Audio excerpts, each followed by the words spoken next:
good morning, good afternoon, and good evening. Infinite balancing effect, giving you that energy from the cosmos to your centers flows. And right now, I'm gonna talk about dealing with negativeholics. It's like a word I made up myself. So if you're familiar with the term alcoholic, negativeholic is people that just are addictive to negativity. And believe me, it's a real thing. A lot of people, for whatever reason, just go through life in a negative aspect. And the thing is with that, when you keep on being negative, again, the mind is a powerful thing. And when you keep on thinking negative, that will go on to the negative.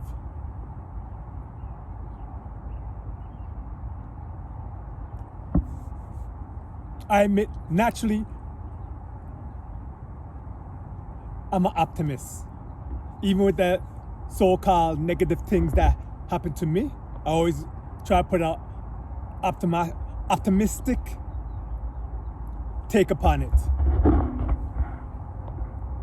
And my life, not perfect at all, but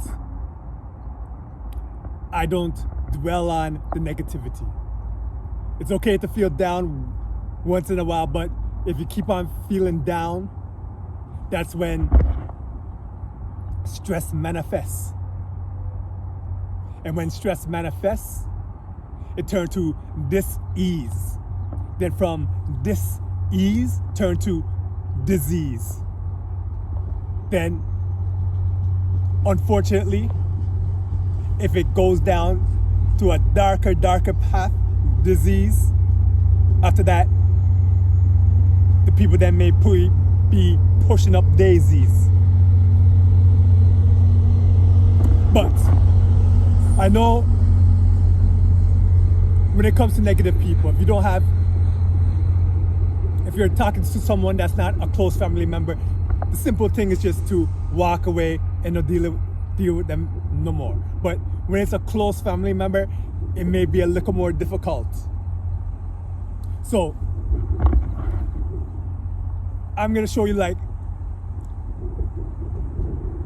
my approach on dealing with negativeholics that are close family members. Close family members where you can't really separate from them.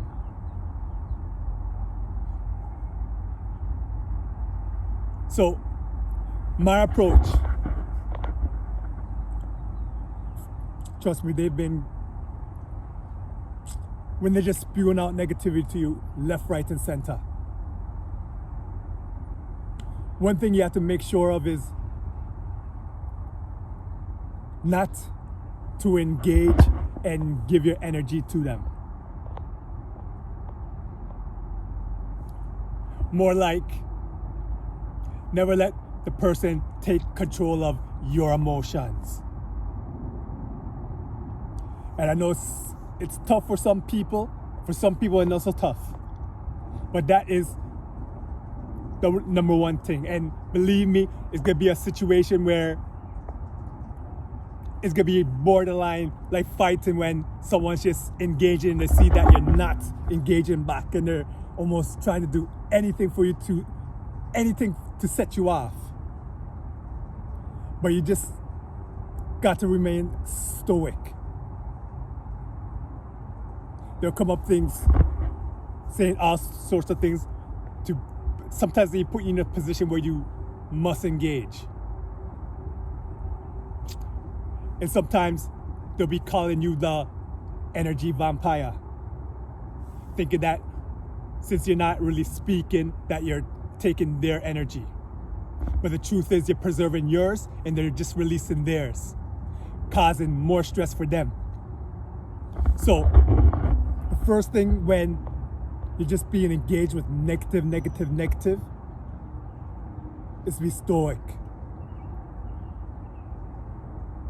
And don't let them take over your emotions. Then after that, you just take a look at them and just thinking to yourself, there's a deeper matter about the way how they're feeling.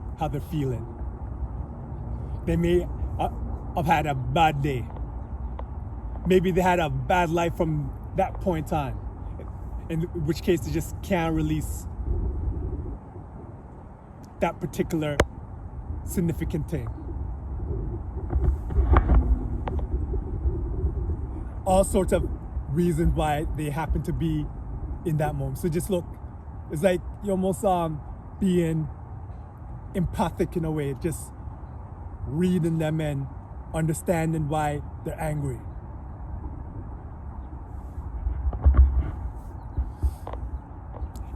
And after that, sometimes you just need to take what they call the L. You may either think you're right or know you're right, or whatever the case is. But you try to apologize in a way where things won't continue. I wouldn't say like apologize, just talk in a way where things won't continue. And now, if it continues on after that, you just have to, again, be composed. Because some people, for whatever reason, they just can't let go of a certain situation once it begins. Like a snowball rolling down the mountain and just getting bigger and bigger and bigger, and they just can't do it. Some people just naturally, once things start, they can't. It takes them hours, maybe weeks. Believe me, witnesses. And in that case, you can't do nothing. You just gotta brace for it and stay true to yourself. And of course, if things go too bad, apply there. You may have to make the executive decision and separate yourself for a while. No matter what situation it is, no matter how deep the situation is, because at some point it may become detrimental, and at some point, as hard as it is, sometimes you need to look out for yourself. Honestly.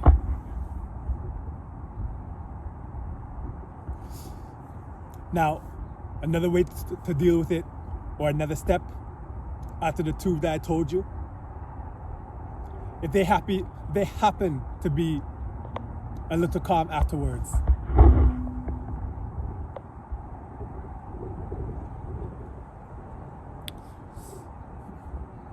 you just kind of like say they're right, or talk about how you can resolve it. I'm not a psychiatrist. I just talk about my experience and what worked for me. And what I know is if I just talk about how we could bring this together, things seem to be more crisp in that aspect.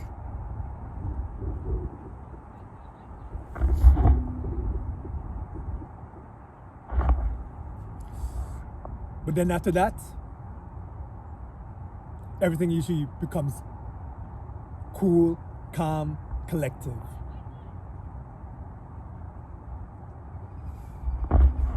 And I know the toughest thing is to deal with negativeholics that are close family members. And if you know what I'm talking about, you know what I'm talking about. And with these things, I'm just sharing what I go through. And when it comes down to it, you really gotta take care of yourself. So those are a few things I'd like to share with you about how I deal with negativeholics that are close family members. So, here enjoying April. If you've seen a recent video, summer done start. So, from the north, south, east, west, worldwide, where we're looking. Everybody out there stay blessed, and more blessed.